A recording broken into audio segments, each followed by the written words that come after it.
예, 억울함으로 상처받을 때라는 제목으로 하나님 말씀 증거하도록 하겠습니다. 그 게리 체프먼이라는 사람이 쓴 책인데 꽤 된 책입니다. 5가지 사랑의 언어라는 책이 있습니다. 이렇게 사랑을 표현하는 언어가 5가지가 있다 그러는데, 두 번째가 함께하는 시간 보내야 된다, 뭐 선물 줘야 된다, 봉사해 줘야 된다. 5번째가 스킨십. 근데 그 첫 번째가 인상적입니다. 인정하는 말. 저는 이게 제일 많이 와닿더라고요. 인정받을 때 사람이 힘이 생깁니다. 그러니까 사랑의 언어 중에 최고는 인정하는 말이죠. 반대로 비난받으면 상처를 입습니다. 비난 받아보셨습니까? 상처 있고 스트레스 있고 의욕 상실되고 그렇습니다. 이게 얼마나 힘든지 사람들은 피하려고 합니다. 스트레스가 너무 힘들기 때문에 그렇습니다. 그래서 상처받는 거 안 가려고 사람도 안 만나고 숨어 있고 그럴 때가 되게 많이 있다라는 것입니다. 이거는 영적으로도 되게 중요하다고 생각을 합니다. 왜냐하면은 우리 교회 안에서도 이렇게 사람들 만나야 되지 않습니까? 근데 이 억울한 비난받는 상처는 대적에게부터 오는 게 아니고 교인들로부터 옵니다. 이렇게 형제로부터 이런 비난받는 상처, 이런 것들이 온다라는 것입니다. 그래서 교회에서 이렇게 하나님의 은혜를 받고 영적으로 충만해져야 되는데 오히려 영적 침체에 빠질 때가 많이 있다라는 것입니다. 그래서 사실은 가까이 있는 성도로부터 상처받을 때가 되게 많다라는 것입니다. 그게 1차적으로 힘들고, 또 힘든 게 뭐냐 하면은 그래도 같은 크리스찬 아닙니까? 다 예수 믿는 사람들이고, 그러니까 좀 정직해야 될 거 아니에요. 근데 위선적인 모습을 보일 때가 있습니다. 무슨 얘기냐면 본심 따로 있고 겉으로 표현하는 것 따로 있고, 그럴 때 그러지 않아도 비난받는 상처 때문에 힘든데 또 위선적이라고 생각하면 더 역겨운 그런 것을 보게 됩니다. 그러니까 오늘 본문에도 보니까 이 크리스찬들인데 이렇게 나오잖아요. 그 1절에 보니까 이방인들이 하나님 말씀 받았다 하는 게 싫은 거예요. 이들은 그 유대인 그리스도인들이거든요. 이방인들이 무슨 구원이 있어? 이방인들에게 왜 전도를 해? 그래서 이방인들이 말씀을 받았다 하는 것이 마음에 들지 않습니다. 근데 차마 이거 가지고 시비를 못 거는 거예요. 3절에 보니까 시비 거는 내용은 뭐냐 하면은 왜 그들하고 밥 먹었어? 이런 거라고요. 그러니까 원래 목적과 표현하는 게 다르다라는 것입니다. 이때 위선적이죠. 막 비난한다 그러니까 상처를 입었죠. 억울하죠. 거기다가 또 위선적이죠. 그래서 참 이 크리스천끼리 교제한다는 게 쉬운 게 아니다. 예, 그런 것들을 보여주고 있습니다. 1, 2, 3절 한번 읽겠습니다. 시작. 유대에 있는 사도들과 형제들이 이방인들도 하나님의 말씀을 받았다 함을 들었더니 베드로가 예루살렘에 올라갔을 때 할례자들이 비난하며 이르되 내가 무할례자의 집에 들어가 함께 먹었다 하니. 그러니까 억울한 비난, 또 동시에 위선적이죠. 실제적인 이유와 표현하는 게 다른 거. 사람들이 그렇습니다. 자기가 당당해지길 원하기 때문에 자기 속에 있는 원래 이유를 잘 표현 안 합니다. 왜냐하면 우리 교회도 이제 목회를 하다 보면 그런 게 있어요. 실제로는 이게 두 사람 남녀가 사랑하다가 헤어진 거거든요. 그러니까 한쪽이 일방적으로 이렇게 버림받은 겁니다. 저는 알잖아요. 이게 어떻게 된 건지. 근데 외부로는 뭐라고 그러냐면 어떤 형제가 치근덕거려가지고 교회를 떠난다, 뭐 이런 표현을 씁니다. 사실 그거 아닌데, 그 당한 남자 얼마나 억울하겠어, 그죠? 그거 아닌데, 사실은 그거 아닌데 표현을 그렇게 하는 겁니다. 왜? 자기 자신이 버림받아가지고 떠났다라고 말하고 싶지는 않거든요. 오히려 자기가 치근덕거림을 당해가지고 피할 뿐이다, 뭐 이렇게 포장하기를 원한다는 것입니다. 그러니까 우리가 이게 신앙생활이 좀 깊어지고 좀 영적으로 성숙하게 되면은 사람 말하는 게 본심 아니라는 거를 금방금방 캐치해냅니다. 절대로 이게 본심하고 말하는 거가 똑같지 않다라는 거예요. 거의가 그렇습니다. 그걸 이해할 줄 알아야 된다는 거예요. 최근에 그 화제의 드라마라 그러죠. 나의 해방 일지, 그런 드라마가 있습니다. 저는 뒤쪽에는 못 봤고 앞부분에 좀 보다 보니까 3회쯤에 거기 그 주인공 오빠가 남자 하나 나와요. 염창이라고. 근데 초반에는 자기 여자친구하고 자꾸만 헤어져요. 근데 참 이 심리를 정확히 묘사한 것 같아요. 이렇게 얘기를 합니다. 자기 상황이 안 좋거든요. 뭐 설정은 이렇게 돼 있어요. 뭐 경기도 사는데 이 서울 근처 경기도가 아니라 차 타고 굉장히 멀리 들어가는, 그러니까 외진 곳, 출퇴근이 뭐 인생의 3분의 1 되는 그런 외진 곳, 그리고 돈도 없고 차도 없고, 그렇지만 그 일반 여자들이 기대하는 바는 엄청나게 크다는 것을 알고 있는 그냥 일반적인 남자, 그런 모습입니다. 근데 여자하고 사귀다가 결혼까지 갈라 그러면은 꼭 이렇게 다툼을 일으켜가지고 헤어지게 됩니다. 그러면서 혼자 이제 소리 지르면서 하는 얘기가 너무 인상적이었어요. 내가 별 볼 일 없는 남자라서 헤어졌다는 것을 받아들일 수 없어. 그거예요. 헤어지긴 헤어지는데 마지막 순간에 계속 가다 보면 내가 별 볼 일 없는 남자라는 것을 알려지기 때문에 헤어졌다. 그렇게 말 듣는 건 난 견딜 수가 없다라는 거예요. 그래서 어떻게 헤어지는지 아십니까? 혼자서 영화 봅니다. 일부러. 그래서 싸움을 일으키는 거예요. 혼자 영화 봤기 때문에 헤어졌다. 이게 난 거예요. 또 상대편 여자친구에 대해서 잠깐 시비를 겁니다. 왜 새벽에 딴 남자하고 카톡에 이것 때문에 싸워가지고 헤어졌다. 이게 좋은 거예요. 왜? 이건 있을 만한 얘기잖아요. 이건 비참하지 않잖아요. 근데 내가 별 볼 일 없는 남자라고 하는 이유 때문에 헤어졌다 그러면 그건 견딜 수 없다. 제가 이렇게 현대인들의 모습을 잘 보여주고 있는 것 같습니다. 다 이런 모습이거든요. 실제로 우리는 위선적으로 살아갑니다. 진짜 내 모습과 만나는 것을 원하지 않기 때문에 그렇다는 것입니다. 인간관계가 힘듭니다. 일반 사회에서도 힘들지만 이 신앙 사회에서도 만만한 부분이 아니라는 거예요. 이 베드로도 힘들었고 우리도 힘들고 다 힘들게 되더라는 것입니다. 그런데 이런 과정을 통해 가지고 교회가 하나가 되고 다시금 하나님의 뜻대로 돌아오는 모습을 보게 됩니다. 이거 실질적으로 우리에게 큰 도움이 된다고 생각을 합니다. 첫 번째, 인간관계가 어려운데 우리가 붙들 게 뭐냐? 기도하면 상처받지 않는다는 거예요. 그러니까 우리 평상시 항상 우리의 초기화 상태가 늘 기도하는 상태가 돼 있으면요, 뭐 별의별 일이 다 벌어진다 할지라도 상처받지 않는 인생이 된다라는 것입니다. 우리 10장을 보면은 베드로 계속 기도하는 사람이었죠. 기도 시간에 기도하고, 기도하는 가운데 환상 보고, 기도하는 가운데 고넬료 만나고, 기도하는 중에 말씀 증거하고, 기도하는 중에 또 성령이 임재하고 그러지 않습니까? 그러니까 계속해서 기도하는 베드로를 보게 됩니다. 그러니까 이렇게 억울한 비난이 온다 할지라도 상처받지 않는 것입니다. 우리도 마찬가지입니다. 항상 기도하는 모습이 돼 있어요. 그러니까 쉬지 말고 기도하라. 이게 사실은 나 자신을 갖다가 든든하게 지키는 힘이 될 수도 있다는 것입니다. 오늘 참 묘하게도 성경 공부하는 내용이 사무엘상 8장이죠. 거기에 사무엘이 나오는데 사무엘이 상처 입는 얘기입니다. 왜냐하면 나이가 들었습니다. 거기다가 또 아들놈이 요엘과 아비야인데 농땡이를 칩니다. 자기 이익밖에 모르고 제대로 그 신앙생활을 못합니다. 그래서 사람들이 이제 물러나라 그런 얘기를 요청합니다. 왕 세워달라고. 너 끝나고 왕이 좋다고. 얼마나 상처 있겠어요? 평생 이스라엘 위해서 충성하고 이스라엘 지켜주고 기반을 다 닦았던 사람인데 늙었다고 이렇게 물러나가라 그러고 아들 핑계 대가지고 물러나라 그러고 얼마나 상처가 있겠습니까? 그런데 사무엘이 별로 상처받는 것 같지 않거든요. 이유가 뭐냐? 8장 6절에 보니까 여호와께 기도하며, 이게 쉬운 일이 아니거든요. 영적인 상태가 가장 낮을 때, 또 이렇게 에너지 상태가 가장 낮을 때 이 기도 잘 안 나옵니다. 근데 사무엘은 평상시에 항상 기도하는 사람이었기 때문에 이런 어려울 때, 힘들 때에도 그냥 기도가 나오잖아요. 그러니까 상처받지 아니하고 평강 가운데 일들을 해결하게 되더라는 것입니다. 우리 인생도 마찬가지입니다. 베드로도 그렇고 사무엘도 그렇고 우리 인생도 그래서 이렇게 새벽 기도가 그래서 중요한 거예요. 평상시에 늘 기도하는 사람이 되면은 이렇게 넉다운 잘 안 되고요. 상처 잘 안 입고 또 영적 침체에 잘 빠지지 않는다라는 것입니다. 그리고 그 다음 단계가 뭐가 되냐? 평강 가운데 하나님이 이끄시는 것들을 받아들일 줄 알아요. 우리가 중요한 게 뭐냐? 하나님의 생각과 우리 생각이 다르다. 하나님의 생각과 우리 생각이 차원이 틀리다. 이걸 깨달아야 된다는 것입니다. 이사야 55장 8절과 9절 보면은 하나님께서 이렇게 말씀하시죠. 내 생각은 너희 생각과 다르다.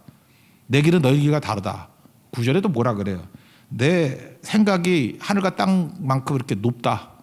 그리고 내 길이 너희 길보다 높다. 그러니까 다르다, 높다. 그걸 계속 강조하고 있지 않습니까? 그러니까 우리 뭘 인정해야 돼요? 하나님의 생각과 하나님의 뜻이 옳고 그 길이 결국엔 최종 승리를 주는 거야. 우리 합력하여 선을 이룬다 그런 말씀 있지 않습니까? 합력하여 선을 이룬다는 게 뭐예요? 끝이 좋다 그런 거죠. 그래서 하나님의 뜻과 하나님의 인도하심을 영접하는 인생이 된다는 것입니다. 거절하지 아니하고. 누가요? 기도하는 사람이.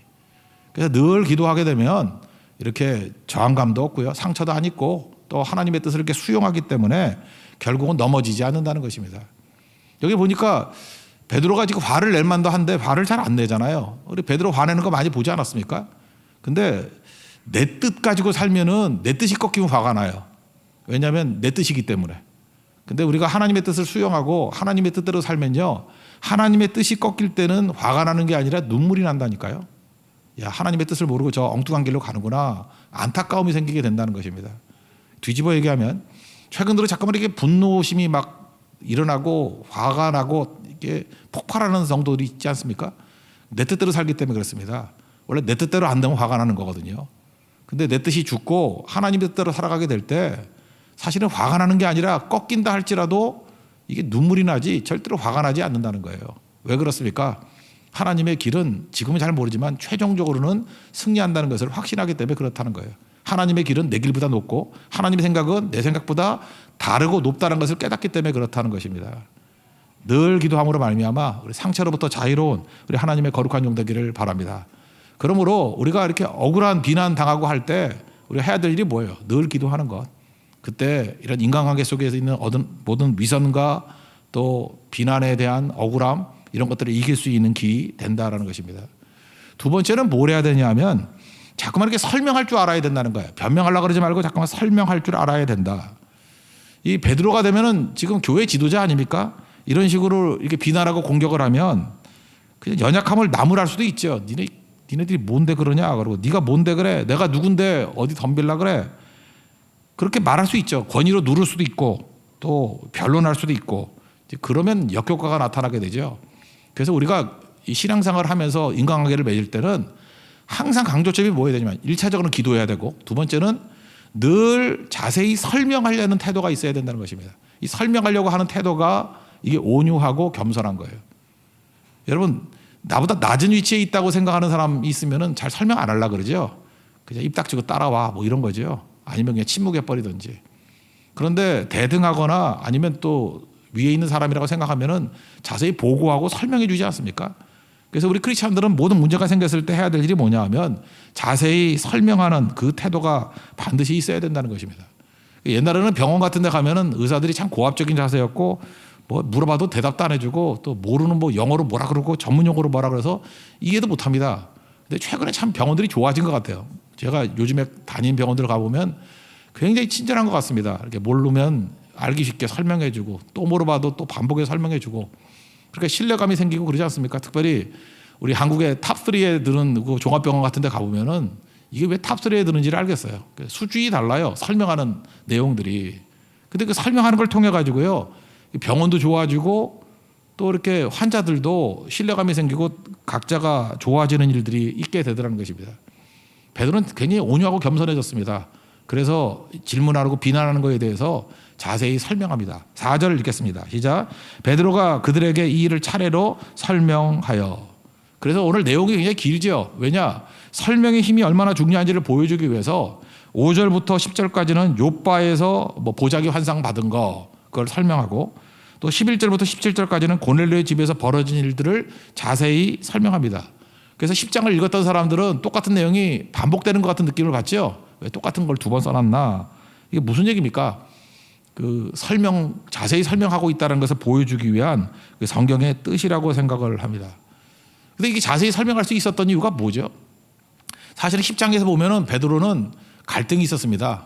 자기가 가지고 있는 신념과 신앙과 또 하나님의 말씀이 다르잖아요. 이거 레위기 11장에 보면 먹지 말라는 음식인데 먹으라 그러고 그 3번이나 막 다투잖아요. 이거 먹을 수 없습니다. 주여 그럴 수 없습니다.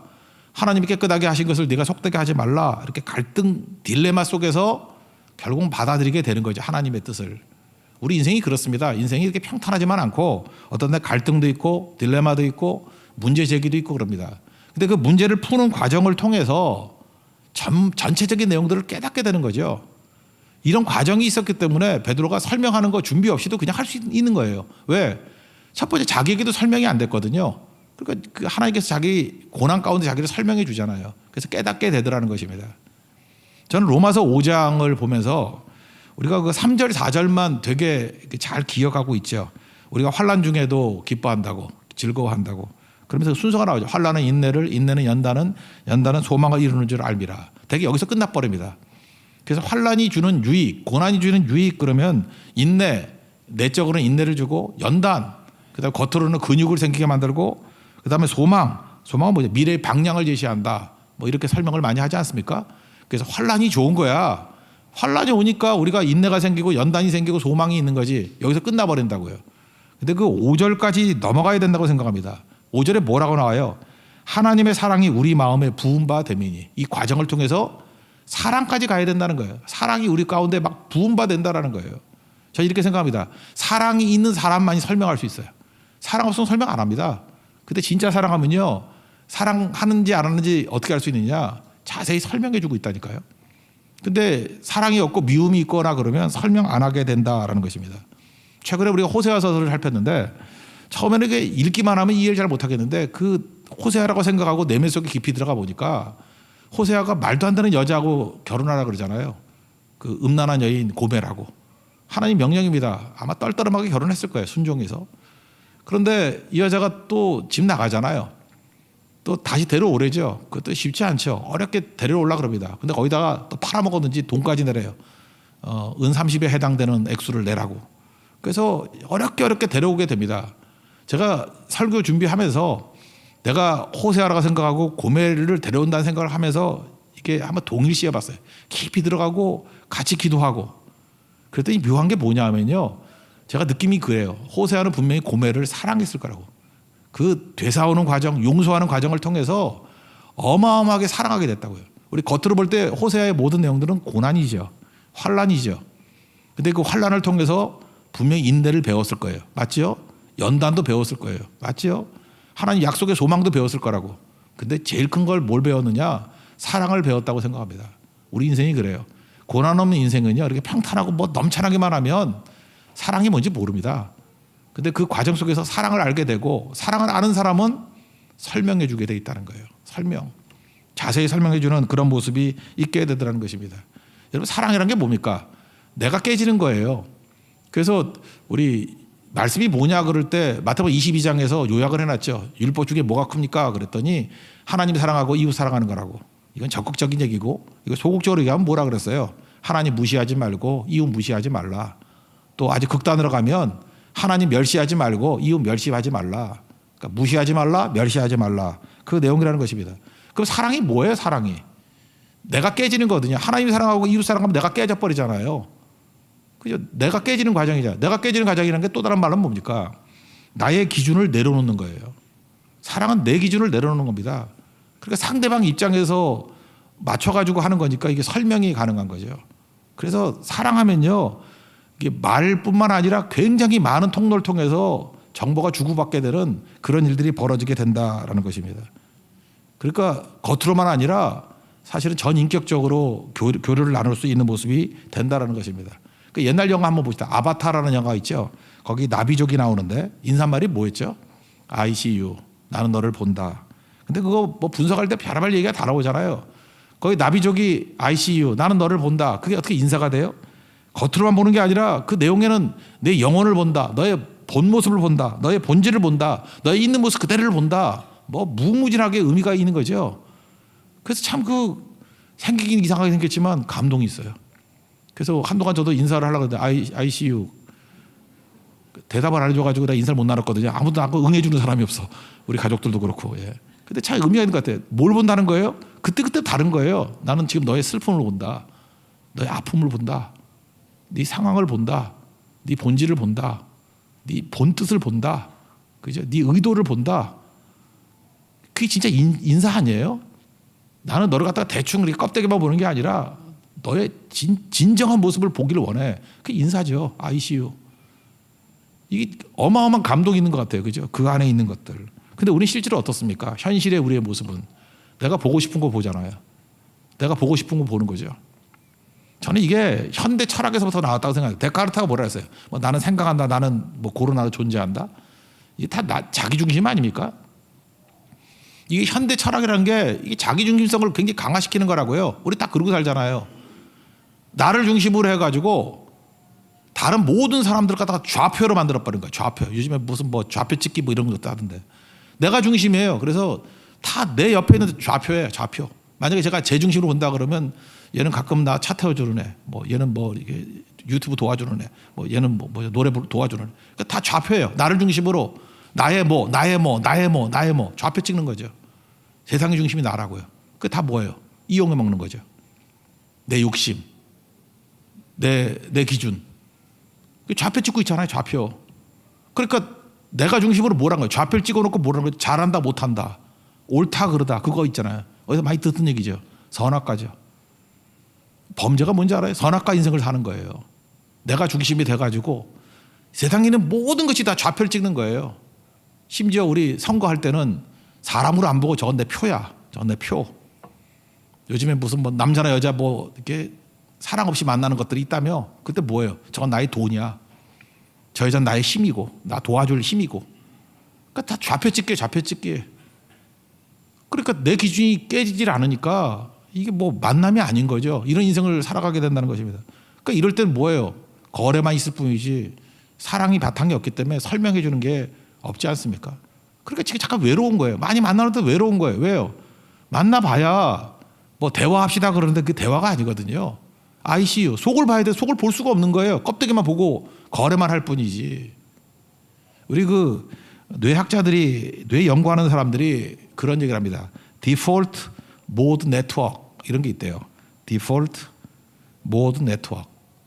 그러니까 이걸 번역을 하는데 마음에 안 들어요. 불이행 방식망. 한자가 더 어려워. 무슨 소리인지. 디폴트라는 게 우리 국가 채무 불이행 뭐 이런 거죠. 어떤 나라가 러시아 같은 게 뭐 채무 못 갚는다면 그때 디폴트 상태라 그러죠. 디폴트. 또 OS 같은 때는 우리 컴퓨터 있잖아요. OS에서는 디폴트 그럼 뭡니까? 초기화를 말하죠. 초기화. 그러니까 텅 비어 있는 거예요. 텅 비어 있거나 집을 못 하거나 뭐 아무것도 못 하는 거. 이거 굳이 말한다 그러면 우리 이 뇌의 상태가 멍 때릴 때 좀 이해가 돼요? 이 멍 때려야 뇌가 쌩쌩해진다 그런 뜻이에요. 우리 그 디폴트 모드 네트워크이라는 그 뇌 기능이 있는데 내가 아무 생각도 안 해요. 나를 죽이는 거야. 나를 내려놓는 거예요. 그러니까 NIBC야. 나는 죽고 예수로 사는 거야. 내가 다 죽었어. 아무것도 없어. 이게 어린아이가 제일 잘한대요. 그러니까 자기를 잃어버렸다 그러죠. 그때 제일 많이 배운대요. 우리 그런 거 있잖아요. 문법을 몰라야 외국어를 빨리 배운다며. 그래서 옛날에 양공주 영어 그랬는데 모르세요 그런 거? 아무것도 모르고 듣기만 하고 말하기만 할 때 말 제일 빨리 배운대. 왜요? 그게 이 디폴트 모드 네트워크이거든. 아무것도 없을 때. 그러니까 아이들이 빨리빨리 배우는 이유가 뭐예요? 자아가 없기 때문에 그래요. 그냥 있는 거 흡수해 버리는 거라고요. 근데 우리는 어떻습니까? 자아가 너무 강해져가지고 나를 중심으로 좌표찍기 하니까 교류가 안 되는 거야. 교류가 다 이용 대상이지. 그러니까 이럴 때는 설명할 리가 없죠. 우리가 설명이 사라진 이유가 무엇입니까? 자기중심성이에요. 근데 잠깐만 설명하려고 그러다 보면은 너무너무 유익이 있거든요. 설명은 누가 할 수 있어요? 체험 없이는 설명이 안 돼요. 이제 베드로가 뭐 설명할 것도 없어요. 10장에서의 모든 체험이 설명의 도구를 다 갖추게 만든 거고 그 다음에 했던 일이 뭐죠? 그가 사랑하니까 설명이 가는 게 지고 그러니까 설명한다 그럴 땐 체험이 가는 게 지고 설명하려고 그러니까 사랑하게 되고 체험하려고 그러니까 이게 설명하려고 그러니까 전달이 가능해지고 이 설명하려고 그러니까 뭐 나중에 충만해지겠죠. 이 모든 것들이 다 채워지게 되더라는 것입니다. 그래서 여러분들 이거 뭐 복잡하게 설명하지 말고 우리 인생에서 우리 지금 신앙생활 얘기하는 거예요. 우리 교회 안에서 크리스천끼리 신앙생활 할 때 이게 억울한 비난이 있는 상처 입는 상황이 있을 수 있고 위선적인 상태에 놓일 수 있어요. 역겨워요. 그때마다 이거 풀어나가는 방법이 뭐냐? 내가 왜 잠깐만 이걸 힘들어 할까? 그러니까 굳이 말하면 내 디폴트 상태가 기도가 아니기 때문에 그래. 초기화가 기도가 돼야 돼요. 항상 텅 비어놓고 기도의 상태로 머물고 있으면 상처가 되지 않고 분노가 안 일어난다니까요. 그리고 적극적으로 해야 될 일이 뭐냐면 잠깐 설명하려고 그래야 돼요. 괴팍하게 그러지 말고 무슨 문제가 온다 할지라도 잠깐 설명해 주려고. 설명해 주려고 그러다 보면 이렇게 설명이 잘 안 되지? 체험이 없기 때문에 그래요. 그러니까 설명하려고 하다 보면은 체험으로 가게 돼 있어요.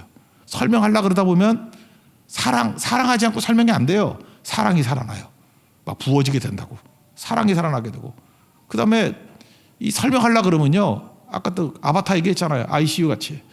이게 전달이 어느 정도가 되느냐 하면은 껍데기뿐만 아니라 내면의 본질의 아픔, 슬픔 이게 다 교류가 되는 거예요. 그냥 하다못해 눈빛만 쳐다봐도 다 교류가 되는 거야. ICU. 난 너의 눈에서 슬픔을 봐. 기쁨을 봐.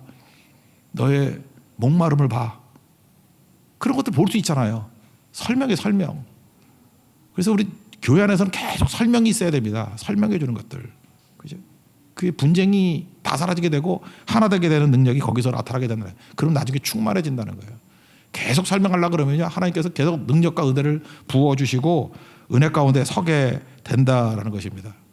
그래서 지금 열심히 설명하니까 성령께서 막 능력을 부어주어가지고 체험하게 만드시고 그 다음에 또 생각나게 만드시고 막 은혜 가운데 임하게 만드신다는 거예요. 우리 15절과 16절을 한번 읽겠습니다. 시작. 내가 말을 시작할 때 성령이 그들에게 임하시기를 처음 우리에게 하신 것과 같이 하는지라. 내가 주의 말씀에 요한은 물로 세례를 베풀었으나 너는 성령으로 세례를 받으리라 하신 것이 생각나노라. 잘 보세요. 설명하는 과정 속에서 성령께서 지금 도와주시고 일하시고 계시는 걸 느끼게 되죠. 막 생각나게 만드시고. 요한복음 14장 26절에 나오잖아요. 보혜사고 아버지께서 내 이름으로 보내신 성령, 그가 너희에게 모든 것을 가르치시고 내가 너에게 말한 모든 것을 생각나게 하시리라. 이렇게 설명하려고 그러면 성령께서 이렇게 생각나게 만드시고요. 자꾸만 설명하는 사람들에게 능력이 어떤 능력이 임하느냐? 하나님 말씀이 들리는 능력이 임하게 돼요. 참 묘하죠.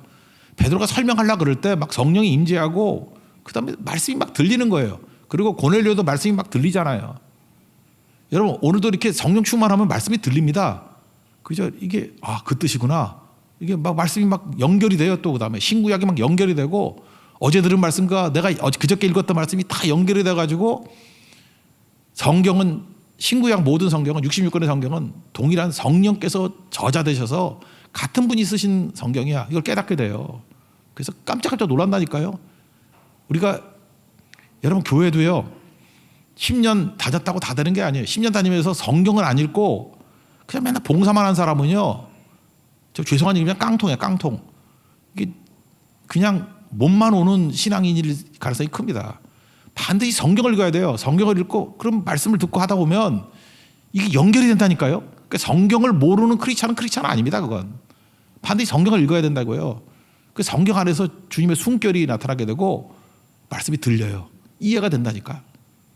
그래서 이게 어려운 내용이 아니라 우리 삶의 원동력이 될 수 있다는 것입니다. 그래서 해야 될 일이 뭐예요? 1차적으로 기도하라. 2차적으로 설명하려고 하라. 설명에는 모든 풍요로운 것들이 다 들어가 있는 어떤 자극이 된다는 것입니다. 여러분 뭐든지 자꾸 설명하려고 하십시오. 잘 안 되면 계속 설명하려는 노력을 하다 보면 필요한 모든 체험과 사랑과 전달과 충만함 이게 다 그릇 아래 채워지게 된다는 것입니다. 하나님의 충만함을 체험하는 믿음의 종 되기를 축원합니다. 그다음 마지막 세 번째 한 가지는 뭐냐면 걸림돌 되지 말라 그 얘기예요. 여기 보세요. 지금 이방인들에게 복음을 증거할 때 최고의 걸림돌이 마귀는 등장도 안 해요. 교인이었어요. 교인이 걸림돌입니다. 열방 선교를 위해서 아까도 찬양했잖아요. 그 해 뜨는 데부터 해 지는 데까지 그거 아모스에 나오는 얘기 아니에요. 이방에까지 복음이 증거되기를 원한다. 그게 하나님의 꿈이거든요. 근데 그거의 장애물이 누구예요? 걸림돌이 누구예요? 교인들이었다니까요. 인간은요 연약한 존재이기 때문에 빛을 가리는 존재입니다. 그렇잖아요. 우리는 뭐 내가 존재한다는 것 자체가 그림자가 있잖아. 안 그렇습니까? 그 빛을 쳐다보고 있으면은 뭐 나는 그림자가 없는 줄 알았더니 돌아보세요. 그림자가 있지. 우리 모든 인간은 다 그림자가 존재하는 거라고요. 우리는 빛을 가리는 존재라고요. 태양 앞에 그림자가 있듯이 내가 그림자를 만들어낼 수 있다고. 그러니까 우리가 할 일이 뭐죠? 예수님의 빛이 비칠 때 우리가 할 일은 빨리 비키는 거예요. 중간에 얼쩡얼쩡 되지 말고. 저는 설교를 준비하면서도 항상 그랬어요. 옛날에 철없을 때는 잠깐 중간에 끼어가지고 하나님이 일하시는데 방해가 되는 목사가 될 때도 참 많았거든요. 지금은 그래요. 이게 하나님께서 일하시고 예수님께서 빛을 비춰주실 때 어떤 때 그러잖아요. 비켜 그러잖아요. 어떤 뭐 감독들이 영상 감독들이 제가 방해하는 것 같다니까 빨리 비켜야죠. 양머리 개잖아요. 양머리 개가 왜 앞에 얼쩡대? 야, 개 비켜. 개는 비켜야죠. 그래서 주님의 빛이 온전하게 비춰지게 만드는 거 그게 중요한 거죠. 잘 보면 그래요. 제가 여기도 이제 일꾼들이 많이 나오실 건데 뭐 안수 집사님이나 장로님 되시고 할 때 제가 항상 그런 말씀을 드려요. 이렇게 의사결정을 내리는 분들이 계시지 않습니까? 근데 인간은 참 묘해요. 내가 할 수 있는 것은 하자 그러고요. 내가 할 수 없는 건 하지 말자 그래. 그래서 사람들이 자기 수준에 따라서 결정을 내리려고 그래요. 근데 교회에서 이렇게 의사결정을 내릴 때는요. 내가 못해도 괜찮아요. 그냥 결정만 내려주면 돼요. 그럼 누군가 해요. 잊지 말라고. 내가 다 해야 되는 거 아니고 그냥 하나님이 할 때 이렇게 문만 열어주면 돼요. 방해만 되지 않도록. 그래서 교회에서는 하나님이 할 때 제발 방해하지 마십시오. 걸림도 되지 말라는 거예요. 그냥 하나님이 할 때 내가 못하더라도 그냥 허락하고 허용하고 응원해주고 그러면 나 말고도 다른 사람을 통해서도 얼마든지 그 일을 할 수 있거든요. 그게 되게 중요한 거라고요. 오늘도 여기 보세요. 이게 이방 복음 증거할 때 교인들이 방해하고 있잖아요. 그때 베드로의 자세한 설명을 통해서 베드로가 지금 요구한 게 뭐예요? 내가 어찌 하나님의 일들을 막을 수 있겠느냐. 그 17절 고백 아닙니까? 17절 다 같이 읽겠습니다. 시작. 그런즉 하나님이 우리가 주 예수 그리스도를 믿을 때 주신 것과 같은 선물을 그들에게도 주셨으니 내가 누구에게 하나님을 능히 막겠느냐. 그러니까 이게 뭐예요? 우리 실제로 하나님을 막는 자들이 있다라는 거 아니에요? 그러니까 막지 말라. 그죠? 막지 말라. 여러분 잘 보세요. 베드로가 이 사람이 처음부터 이렇게 옹졸한 사람 그런 거 아니에요. 베드로 자기 딸에는 한계를 뛰어넘었다고 생각했다고. 여러분 지금 그 요바에서 베드로가 누구 집에 머물어요? 무두장이 집. 무두장이는 뭐예요? 갑파치죠. 갑파치. 가죽 다루는 사람. 여러분 이스라엘 사람들이 터부시하는 게 뭐냐 하면 시체를 만지면 부정하다 그러는 거거든요. 그래서 7일 동안 부정한 거예요. 옆에 오지도 못해. 그러니까 우리나라도 뭐 갑파치 그러면 좀 천민이었죠. 여기도 마찬가지예요. 이렇게 동물 잡아가지고 뭐 죽이고 하는 백정 같은 거니까 갑바치를 굉장히 부정하게 여겼다고. 그러니까 무두장이. 베드로는 나름대로 벽을 넘은 거예요. 나는 무두장이 집에 가서도 머무를 수 있어. 그런 거죠. 똑같이 이름이 뭐 똑같아서 걔도 시몬이고 나도 시몬이라서 간 게 아니고 무두장이 집에도 갈 수 있을 만큼 열린 사람이었다니까. 베드로 그 답답한 인간 아니에요. 나름대로 이렇게 통이 크고 벽을 넘는 사람이라고. 그럼에도 불구하고 넘지 못한 벽이 뭐예요? 이방인의 벽 못 넘잖아요. 지금도 그렇습니다. 우리 스스로 나는 굉장히 관대한 사람이고 나는 편견이 없는 사람이고 나는 선입견이 다 깨진 사람이고 내 힘 갖고 되는 게 아니에요. 하나님께서 가라 그럴 때 상상도 못할 곳으로 우리 보낼 때가 있어요. 그때 하나님의 일을 가로막지 말아야 된다는 것입니다. 저는 우리 새교회가 해야 될 일이 그거라고 생각해요. 하나님의 성령께서 뭘 보여줄지 몰라요. 어디로 가라 그럴지 모르고 무슨 일을 하라 그럴지 모르겠어요. 그때마다 가는 거죠. 제가 최근에 이제 묵상하면서 기도할 때 그런 생각이 들더라고요. 무슨 생각이 드냐면 우리나라에서 제일 흔한 게 뭐죠? 제가 이건 뭐 20대부터 생각했던 일인데 제일 흔한 게 뭐예요? 건물 아니에요? 건물? 건물이 제일 흔하죠. 건물 없는 데가 어디 있어? 다 건물이지. 우리나라만큼 건물 많은 데가 어디 있어? 그냥 아무 건물이나 들어가서 예배 드리면 교회 아니에요? 갑자기 그런 생각이 들었어요. 이제 우리 교육자들 우두커니 보고 저 친구들 멀쩡한 사람들 설교 되게 잘하거든요. 막 너무 잘하고 뭐 이렇게 같이 들을 때마다 막 불이 임하고 막 그러는데 뭐 간단하겠다 생각이 들었어요. 이게 뭐 지천에 깔린 게 건물인데 다 뿌려가지고 그 건물 가서 예배 드리면 그 교회 되는 거 아니에요? 갑자기 너무 개척 사역이 쉬워진 것 같아. 그죠? 아직은 완성된 거 아니에요? 여기까지만 내가 받은 거예요. 예. 여기까지만 받았는데 그러니까 하나님께서 하시는 일들이 있는데 그 막을 이유가 없다고요. 제가 옛날에 그래가지고 대학교 강당 들어간 거예요. 뭐 막을 게 뭐 있어? 뭐 강당 빈 자리 가서 예배 드리면 그게 뭐 하나님의 교회지 뭐 그런 거죠. 근데 그런 마음이 안 생겼는데 기도하는 가운데 잠깐 그런 거 생긴다고. 뭐 서양의 건물 교회 건물 엄청나게 지어놓고 지금 텅텅 비어가지고 10명도 안 나오고 그게 뭐 수치스러운 거지. 그게 영광이에요. 근데 당시에는 이미 지어진 건물에 들어가서 예배 드렸더니 다 교회가 되더라. 이게 무서운 거지. 그렇지 않아요? 이게 엄청난 일이잖아요. 지금 여기서도 그런 일이 벌어졌다고. 제가 얘기했잖아요. 유태인 600만밖에 안 되는데 1000배 느는 게 60억 아니에요. 하나님께서는 100배, 1000배 일하실 수 있잖아요. 여러분 이 벽을 깨버리는 거. 성령은요 벽을 뛰어넘고 벽을 깨는 분이라고요. 우리가 할 일은 뭐죠? 걸림돌이 돼서는 안 된다는 거예요. 그래서 또 하나 기도해야 될 게 뭐냐면 내가 왜 깨져야 됩니까? 내가 철저히 깨져야만 하나님의 성령께서 하는 일을 막지 않는다는 거예요. 적어도 막지 않는 훈련을 하십시오. 그러므로 보세요. 교회 안에서 의견이 갈리고 어떤 때는 억울한 비난 때문에 상처도 있고 역겹기도 하고 위선적이기 때문에 우리 사람 만나면 다 그런 거 느끼잖아요. 그죠? 근데 그것을 이길 수 있는 힘이 뭐예요? 일단 1차적으로 늘 기도하라고. 디폴트가 기도가 돼야 돼요. 상처 안 입어요. 분노 안 나. 내가 상처를 많이 받는다. 내가 분노심 자꾸 일어난다. 늘 기도하지 않기 때문에 그래요. 디폴트가 기도가 돼야 돼. 기도가. 초기화가 기도가 돼야 된다니까. 그리고 두 번째 해야 될 일이 뭐예요? 좀 애써야 돼요. 자꾸 설명하려고 그래야 돼요. 설명하려고 애쓰다 보면은 체험도 생기고 사랑도 생기고 전달도 잘 되고 우리가 그 중요한 충분이 아니야. 충만함을 누리게 된다고. 그래서 설명의 힘을 누리십시오. 뭐든지 설명하려고 그래요. 설명하려고 그러면 모든 게 다 임하게 된다니까요. 그럼 이걸로 충분하지 않냐고. 그 다음에 할 일이 뭐죠? 하나님의 성령께서 우리에게 막 부어주셔요. 새로운 거 막 보여주신다고. 광야로 나가가지고 길을 만드시고요. 사막에 가가지고 강을 만드시는 분이 성령이시라고. 그때 우리가 할 일이 뭐죠? 절대 걸림돌 되지 않도록. 그죠? 주님이 하신 일이 옳습니다. 내가 어찌 하나님을 막겠습니까? 보여주신 곳마다 순종하며 나아가겠습니다. 그때 능히 승리하게 된다는 것입니다. 여러분 그 길을 걸어가는 하나님의 거룩한 종 되기를 축원합니다. 자리에서 일어나겠습니다. 하나님의 부르심 찬양하겠습니다.